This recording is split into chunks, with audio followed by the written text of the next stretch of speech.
25절에서 31절 말씀입니다. 제가 가지고 있는 성경으로 구약 268쪽이 되겠습니다. 신명기 4장 25절에서 31절 말씀. 신명기 4장 25절에서 31절. 우리 찾으셨으면 한 절씩 교독하고 마지막 절은 합독하도록 하겠습니다. 제가 25절 읽습니다. 내가 그 땅에서 아들을 낳고 손자를 얻으며 오래 살 때에 만일 스스로 부패하여 무슨 형상의 우상이든지 조각하여 내 하나님 여호와 앞에 악을 행함으로 그의 노를 일으키면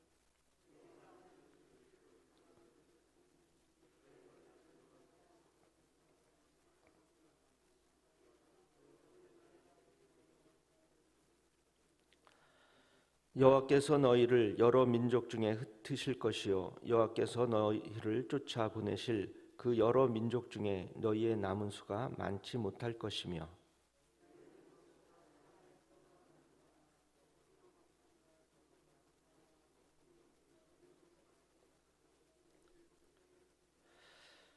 그러나 내가 거기서 내 하나님 여호와를 찾게 되리니 만일 마음을 다하고 뜻을 다하여 그를 찾으면 만나리라.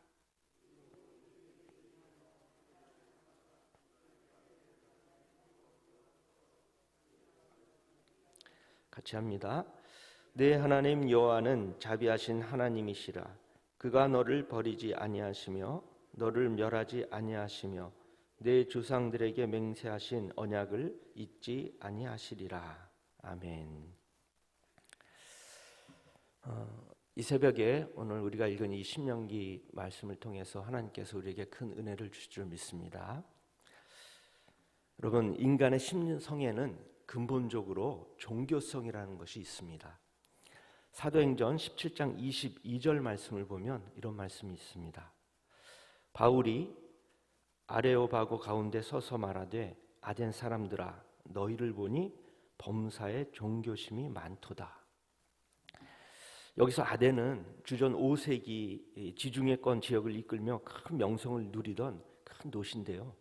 이 아덴에는 각 도처에 신상들과 또 신전들이 많이 있음을 볼 수가 있습니다. 이러한 것들로 미루어 추측해 볼 때 아덴 사람들은 아주 여러 신들을 섬겼음을 짐작해 볼 수가 있습니다. 바울은 이 상당 기간 동안에 이 아덴에 혼자 머물면서 도시를 관찰했는데요. 신들이 너무 많다 보니까 알지 못하는 신에게라고 새긴단도 보게 되었다고 성경에 기록되어 있습니다. 이와 같이 인간의 이 마음, 이 깊숙한 곳에는 하나님뿐만 아니라 그 무엇이라도 섬기려고 하는 마음, 즉 근본적으로 종교성이 잠재되어 있음을 볼 수가 있습니다. 사람의 마음 깊은 곳에 이런 종교성이 있기 때문에 인류의 시초인 이 아담의 자녀들, 즉 가인과 아벨 때부터 하나님께 제사 드렸음을 성경을 통해서 우리는 알 수가 있습니다. 뿐만 아니라 하나님을 모르는 세계의 많은 민족들도 어떤 이 초월적인 존재들을 향해서 제사 의식을 행하며 예배했던 것을 알 수가 있습니다.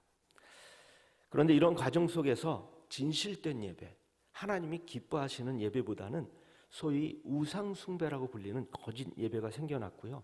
그 유형은 갈수록 다양해졌습니다. 따라서 하나님은 이러한 우상 숭배에 대해서 징벌하시며 하나님의 백성들에게 어리석은 우상을 숭배하지 못하도록 계속해서 경고하시는 것입니다. 오늘 우리가 읽은 말씀도 우상 숭배로 인한 엄청난 죄의 대가에 대한 하나님의 경고의 말씀입니다. 이 말씀 속에서 우상 숭배의 이 구체적인 결과가 어떠했는지 또 무엇인지 알아보도록 하겠습니다. 자, 첫 번째 우상 숭배의 결과는 속히 망한다는 것입니다. 우리 26절 말씀을 다시 한번 합독하도록 하겠습니다. 시작. 내가 오늘 천지를 불러 증거를 삼노니 너희가 요단을 건너가서 얻는 땅에서 속히 망할 것이라. 너희가 거기서 너희의 날이 길지 못하고 전멸될 것이니라. 아멘. 여기서 천지라는 단어가 나오는데 천지는 즉 하늘과 땅은 변할 수 없는 것입니다.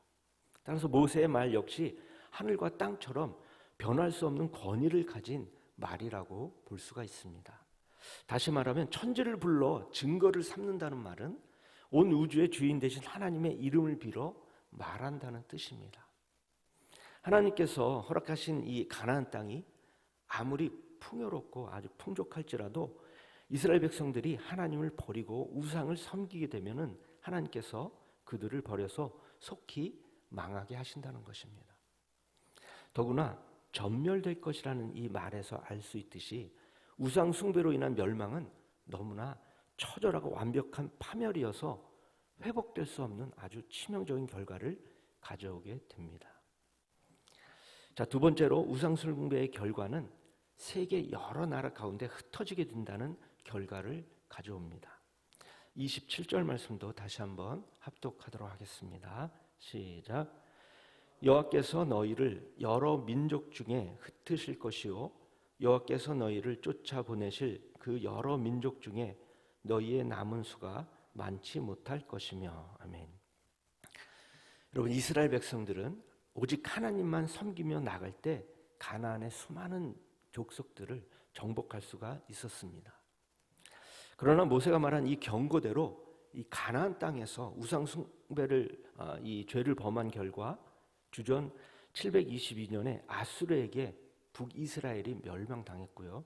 586년에는 바벨론에 의해서 이 남유다까지 멸망당하는 비운을 맞이하게 되었습니다. 그 후 이스라엘 백성들은 나라를 다시 재건하기까지 세계 여러 나라에 흩어져 살게 되었습니다. 그리고 지금까지 고향으로 돌아오지도 못하고 세계 도처에서 흩어져서 살고 있는 사람들이 또한 많이 있습니다. 여러분, 세상의 빛과 소금의 역할을 감당하던 성도라 할지라도 우상 숭배에 빠지게 되면은 맛을 잃은 소금처럼 이 세상 사람들의 발 아래 밟히는 신세가 되고 만다는 사실을 명심하시기 바랍니다. 자, 세 번째로 우상 숭배의 결과는 더 심한 우상 숭배에 빠지게 된다는 사실입니다. 28절 말씀도 다시 한번 합독하도록 하겠습니다. 시작. 너희는 거기서 사람의 손으로 만든 듣지도 못하며 먹지도 못하며 냄새도 맡지 못하는 목석의 신들을 섬기리라. 아멘. 여러분, 우상의 이 원재료는 무엇일까요? 흙이나 나무, 또 돌이나 철과 같은 것들입니다. 따라서 우리가 읽은 28절 말씀은 이러한 것으로 인간에 의해서 조획된 우상은 사람들에게 아무런 복도 주지 못함을 말하고 있는 것입니다. 이러한 우상을 섬기다가 이방 땅으로 쫓겨난 이스라엘 백성들이 또 그곳에서 다시 우상을 섬길 수밖에 없는 처참한 운명에 빠지리라는 이 예언적인 경고는 실로 큰 형벌이 아닐 수 없습니다. 왜냐하면 하나님께서는 이 사랑하는 자들에겐 환난과 핍박을 주시면서까지 돌이켜 회개할 기회를 주지만 멸망당할 자들에게는 그 마음의 소욕대로 그대로 내버려 두시기 때문입니다. 로마서 1장 24절에 이런 말씀이 있습니다. 그러므로 하나님께서 그들을 마음의 정욕대로 더러움에 내버려 두사 그들의 몸을 서로 욕되게 하게 하셨으니. 이 말씀처럼 하나님은 멸망당할 자들을 그대로 내버려 두십니다. 그러나 이스라엘에게 있어서 이러한 징벌은 결코 그들을 완전히 멸망시키고자 하는 그러한 징계는 아니었습니다.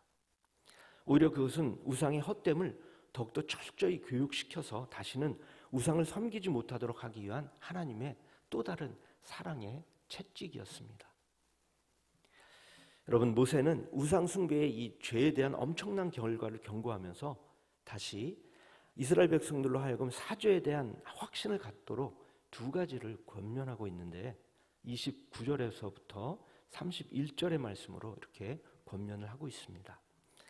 먼저 첫 번째 권면은 마음과 뜻을 다하여 회개하면 하나님께서 만나 주신다는 것입니다.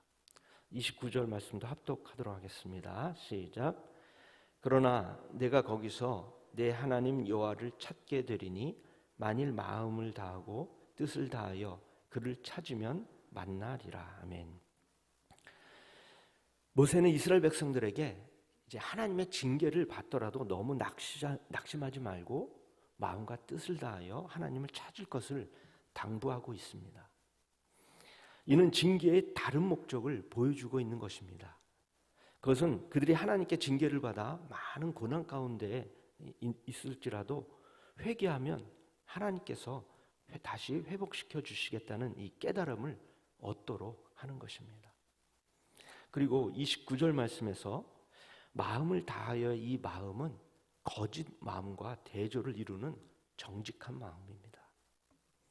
여러분, 인간이 전적으로 하나님께 자신을 바친다는 것은 결코 불가능한 일입니다. 왜냐하면 인간의 이 연약성 때문에 마음이 흔들릴 수가 있기 때문입니다. 그러나 거짓된 자세가 아니라 진심으로 회개한다면 하나님으로부터 인정을 받게 됩니다. 따라서 이스라엘 백성들이 우상 숭배의 어리석음을 철저히 깨닫고 진심으로 회개하면서 전심전력으로 하나님을 찾는다면 하나님은 언제 어느 곳에서든지 그들에게 긍휼을 베풀어 주십니다. 이것은 하나님께서 이스라엘을 징계하시는 목적이 그들을 멸망시키는 데 있는 것이 아니라 회개케 하는 데 있기 때문입니다.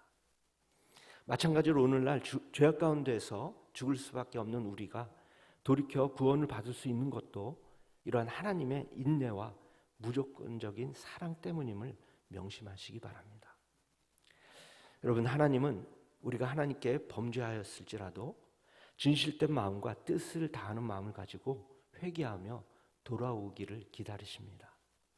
우리가 회개하면 하나님은 그 어떠한 죄라도 용서하시는 분이십니다. 그러므로 매 순간 주님 앞으로 돌아오는 삶을 살아가시는 우리 모든 성도님 되시길 주님의 이름으로 축원드립니다. 자, 모세의 두 번째 권면은 하나님께서 버리지 않는다는 것입니다. 우리 31절 말씀도 다시 한번 합독하도록 하겠습니다. 시작. 내 하나님 여호와는 자비하신 하나님이시라. 그가 너를 버리지 아니하시며 너를 멸하지 아니하시며 내 조상들에게 맹세하신 언약을 잊지 아니하시리라. 아멘. 여러분, 하나님께서는 이스라엘 백성들과 자발적으로 화해하고자 하시는 것은 하나님이 본래 자비롭기 때문입니다. 이 말씀에서 자비하신에 해당하는 이 히브리어 원어의 뜻은 무력한 이 어린 아이에 대한 어머니의 이 연민의 정을 가리킵니다. 따라서 하나님은 이러한 마음으로 어린아이와 같은 이 이스라엘 백성들을 보시고 그들과 맺은 영원한 언약에 따라 대우해 주시겠다는 것입니다. 이와 마찬가지로 오늘날 성도들이 비록 죄악의 구렁텅이에 빠진다 할지라도 끝내 버림당하지 않고 구원을 얻을 수 있는 것도 오직 예수 그리스도께서 우리를 위해 자신의 피로 맺어주신 새 언약 때문입니다. 이 새 언약 때문에 하나님께서 우리를 버리지 않음을 믿으시기 바랍니다. 말씀을 이제 맺겠습니다. 여러분, 모세는 이스라엘 백성들이 우상 숭배를 한 이 죄의 엄청난 경과를 말씀을 통해서 경고를 했습니다. 그러나 동시에 그들로 하여금 사죄에 대한 확신도 갖도록 두 가지의 권면을 했습니다. 첫 번째는 마음과 뜻을 다하여 회개하면 하나님께서 만나 주신다는 것이고, 두 번째는 하나님께서 약속하신 언약 때문에 버리지 않는다는 것입니다. 우리들도 모세의 이 권면의 말씀처럼 마음과 뜻을 다하여 그동안의 이 모든 잘못을 회개하고 하나님 앞에 나갈 때 하나님께서는 우리를 받아주시고 또 우리를 버리지 않으시고 끝까지 붙들어 주실 것을 믿습니다. 이러한 믿음으로 오늘도 이 험한 세상을 승리하며 살아가시는 우리 모든 성도님 되시기를 주님의 이름으로 축원합니다. 기도하겠습니다. 사랑과 자비의 아버지 하나님, 우상 숭배에 빠질 수밖에 없는 연약한 우리들을 끝까지 돌아오기를 기다리시며 참아주시는 하나님, 감사를 드립니다. 모세가 이스라엘 백성들에게 한 이 권면의 말씀처럼 마음과 뜻을 다하여 그동안의 잘못을 회개하오니 우리의 잘못을 용서하여 주시옵소서. 또한 진실된 마음으로 하나님 앞에 나아가길 원하오니 우리를 받아주시고 우리를 버리지 마시고 끝까지 붙들어 주시옵소서. 오늘도 하나님 앞에 귀중한 헌금을 드린 손길이 있습니다. 이 드린 손길 위에 하나님께서 더욱더 크신 은혜와 복을 넘치게 채워 주시옵소서. 감사를 드리며 이 모든 말씀 예수 그리스도의 이름으로 기도합니다. 아멘. 하늘에 계신 우리 아버지, 아버지의 이름을 거룩하게 하시며 아버지의 나라가 오게 하시며 아버지의 뜻이 하늘에서와 같이 땅에서도 이루어지게 하소서. 오늘 우리에게 일용할 양식을 주시고 우리가 우리에게 잘못한 사람을 용서하여 준 것 같이 우리 죄를 용서하여 주시고 우리를 시험에 빠지지 않게 하시고 악에서 구하소서. 나라와 권능과 영광이 영원히 아버지의 것입니다. 아멘. 이 시간 우리 다 함께 통성으로 오늘 주신 말씀을 기억하면서 기도하시고 또 개인적으로 갖고 나오신 기도 제목을 놓고 통성으로 기도하시며 또 자연스럽게 가시기 바랍니다. 다 함께 통성으로 기도하도록 하겠습니다.